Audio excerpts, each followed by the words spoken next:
Tesh Dile. This is Sakina Bhatt and welcome to Tibet This Week, a weekly news on Tibet, His Holiness the Dalai Lama and Central Tibetan Administration. Let's look at the headlines. His Holiness the Dalai Lama commends European Union for peace in the region. His Holiness the Dalai Lama chairs meetings and gives teachings. Kalmyk dedicates traditional national games to His Holiness the Dalai Lama. News of the Tibetans' death from Chinese torture surfaces. World Press Freedom Day remembers Kunchok Jinpa and Tibetan citizen journalist. US removes gratuitous language on Tibet-China relations. Senator Marco Rubio and Leahy applaud change. Sikyong urges collective resolve in dealing with COVID-19 surge in India. Extended lockdown in Tibetan settlements. G7 foreign ministers' Communique on China includes Tibet. Japanese join Tibet Festival Japan during Golden Week holiday. Tibet is an occupied country, Tibetans not an ethnic minority. Michael Van Val's Tibet Brief 2020.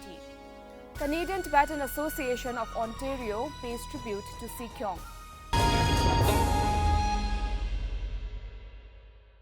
Admiring the spirit of the European Union, His Holiness the Dalai Lama attributed the Union for the peace in Europe. On Tuesday this week, during an interview with Czech YouTuber Karel for the Václav Havel European Dialogues 2021, His Holiness the Dalai Lama was asked about his views on the significance of the European Union, lessons His Holiness has learned when going through hardships in life, and on his reincarnation. Now, because European Union developed, since then, no longer any killing among the members of European Union. Now, the spirit of European Union and should spread to Africa, Latin America, and Arab countries, some kind of union. That's the best way guarantee for peace. His Holiness the Dalai Lama had a series of virtual meetings and teachings earlier this month. In a meeting on scientific investigation of meditation by Russian neuroscientists on Wednesday last week, His Holiness the Dalai Lama said that we need to undertake more research and investigate more cases on Thukdam. Russian scientists had launched a project of research into Thukdam, the phenomenon that sometimes occurs when an accomplished meditator dies and their subtle consciousness remains in the body even after clinical death. They have established research laboratories in the Tibetan settlements in South India and have examined 104 monks in meditation. His Holiness the Dalai Lama gave a teaching on Heart Sutra during a mass prayer for world peace organized in Taiwan on Monday last week by the Chinese and Taiwanese Buddhist practitioners.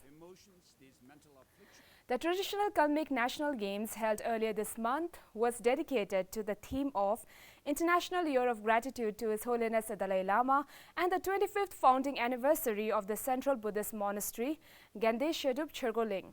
It was held in the village of Yerzyninsky, Kechenerovsky District, Kalmyk Republic, Russian Federation. According to source, a Tibetan man detained in 2019 for refusing to take part in coercive political re-education campaigns in Tachen Township in Nakchu County in the so-called Tibet Autonomous Region in the traditional Shak Rangpo area of Tibetan Kham province, passed away after being beaten in Chinese police custody. Norsang, aged around 36, along with several other Tibetans, was subjected to a mass political re-education campaign or patriotic education conducted by the local authorities in an effort to subdue any threats of civil unrest or even uprising ahead of the sensitive CCP occasion. Due to China's high restriction on online communication, Norsang's death had remained unknown to the world outside Tibet until now. On World Press Freedom Day, Kunchok Jinpa, who was tortured to death in custody by Chinese authorities for sharing information on Tibet, as well as Tibetan citizen journalists imprisoned by Chinese authorities, including Gopetsang Kunchok Tsepel, Tsomo Dawa, and Lobsang Jamyang, were remembered.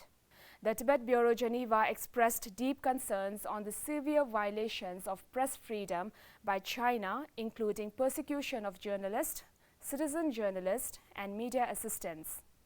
They called upon the UN, especially the UN High Commissioner for Human Rights, as well as special rapporteurs, including on freedom of speech and expression, and the international community to monitor, report, and call upon China to guarantee and safeguard press freedom. The U.S. State Department's annual Human Rights Report on Tibet no longer gratuitously recognizes Tibet as part of the People's Republic of China.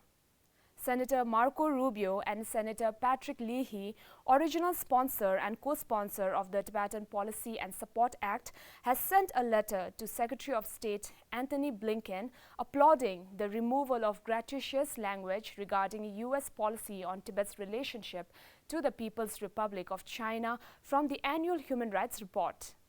Sikyong Dr. Lobsang Singye discussed with then Special Coordinator Robert Destro during his meeting last October about the particular matter. This welcome change is a result of the consistent campaign by the Office of Tibet DC, Tibet support groups, and other individuals.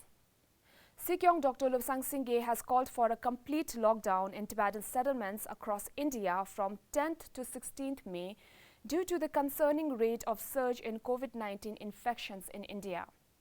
At a press briefing held on Thursday last week, Sikyong spoke about maintaining a collective and coordinated effort in dealing with the COVID situation till vaccines are available for all. He also announced an additional budget of 100 lakh rupees allocated and dispensed for COVID management and relief in the settlements across India, in addition to 600 lakhs already spent by CTA. Foreign ministers from the G7 group condemned China's human rights abuses in Tibet in a 12,400-word communique on China.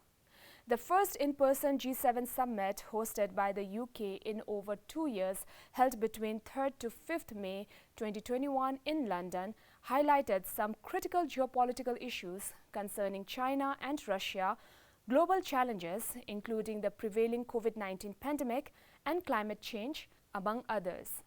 This in-person diplomacy was seen as a vital step in consolidating the world's leading democracies' approach to tackling global challenges and curating a better world.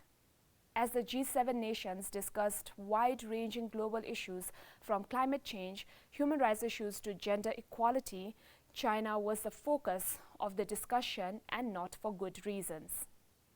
Japanese and Tibetans in Japan joined the 4-day online Tibet Festival Japan organized by the Tibet House Japan, coinciding the Golden Week holiday in Japan from 2nd to 5th May.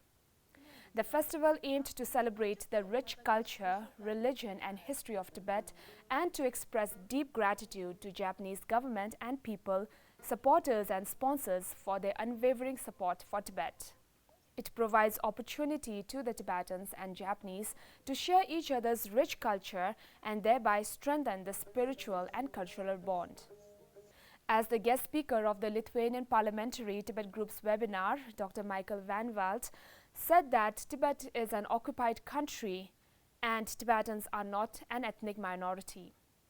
The webinar was attended by members of parliaments and Tibet supporters from the Baltic countries on Monday this week. Dr. Michael Van Walt spoke about his book Tibet Brief 2020 in a presentation on the question of Tibet that he and Mike Bolges wrote to break the silence on Tibet. According to Mr. Michael Van Walt, the book is fundamentally about the international legal status of Tibet and what that means for the international community. People's Republic of China does not have sovereignty over Tibet, that Tibet is an occupied country. At the meeting, Representative Tashi Finzok commended Dr. Van Walt for his remarkable work. He recalled Dr. Michael's enormous contributions to the legal and political questions of Tibet. The Canadian Tibetan Association of Ontario hosted a virtual Thank You Sikyong event to celebrate his relentless service and distinguished leadership. Among the participants in the ceremony were Representative Ngodup Tsering, members of CTAO, representatives of various Tibetan NGOs, and some Canadian MPs who sent their video congratulations and good wishes to Sikyong. A special video messages featuring some of the distinguished MPs of Canada House of Commons were presented, making the event extra special. CTA President Dr. Lobsang Singye mentioned that all his services and contributions were solely driven by his long-cherished dream to fulfill His Holiness's wishes and aspirations for the Tibetan people and the Tibet's issue. So much for this week. See you next time and have a good weekend.